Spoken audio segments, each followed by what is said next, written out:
രോഗികളുടെ എണ്ണത്തിനനുസരിച്ച് നഴ്സുമാരുടെ തസ്തിക സൃഷ്ടിച്ച് നിയമനം നടത്തണമെന്നാവശ്യപ്പെട്ട് KGNAയുടെ നേതൃത്വത്തിൽ സംസ്ഥാന വ്യാപകമായി പ്രതിഷേധ സമരം സംഘടിപ്പിച്ചു. കോട്ടയത്ത് കളക്ടറേറ്റിന് മുന്നിൽ നടന്ന കൂട്ടധർണ CPM സംസ്ഥാന കമ്മിറ്റി അംഗം അഡ്വക്കേറ്റ് അനിൽകുമാർ ഉദ്ഘാടനം ചെയ്തു.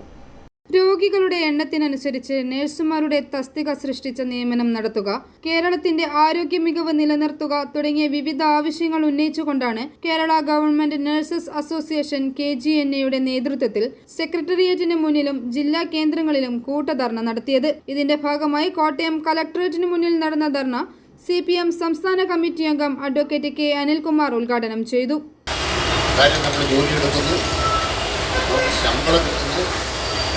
ആനുകൂല്യങ്ങൾ കിട്ടുന്നു. നിങ്ങൾ ജോലിയെടുക്കുക നിങ്ങൾക്ക് വേണ്ടിയല്ലേ, ശമ്പളം വാങ്ങിച്ചിട്ടല്ലേ എന്ന് ചോദിച്ചാൽ ശമ്പളം വാങ്ങുന്നവർ ഓരോരുത്തരും ചെയ്യുന്ന ജോലി എത്രയാണോ ആ ജോലിയിൽ നിന്നെല്ലാം വളരെ വ്യത്യസ്തമാണ്. സ്വന്തം ജീവൻ പണയം വെച്ച് വളരെ വ്യത്യസ്തമായ സാഹചര്യങ്ങളിലാണ് കേരളത്തിലെ ഗവൺമെൻറ് മേഖലയിലെ നഴ്സുമാർ ജോലിയെടുക്കുന്നത് എന്നത് നാം തിരിച്ചറിയുന്ന കാര്യമാണ്.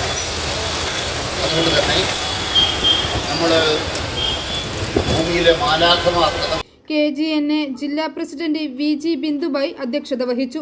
ജില്ലാ സെക്രട്ടറി KV സിന്ധു, സംസ്ഥാന കമ്മിറ്റി അംഗങ്ങളായ രാജു VR, ജയശ്രീ CC, ജില്ലാ ജോയിന്റ് സെക്രട്ടറിമാരായ സഫ്സർ TK, രാജശ്രീ M, ജില്ലാ സെക്രട്ടേറിയറ്റ് അംഗം മായ VD, ജില്ലാ വൈസ് പ്രസിഡന്റ് റസീന KH, ജില്ലാ സെക്രട്ടേറിയറ്റ് അംഗം Ambili James, treasurer Ratheesh Babu J തുടങ്ങിയവർ സംസാരിച്ചു. i4U news, Ettumanoor.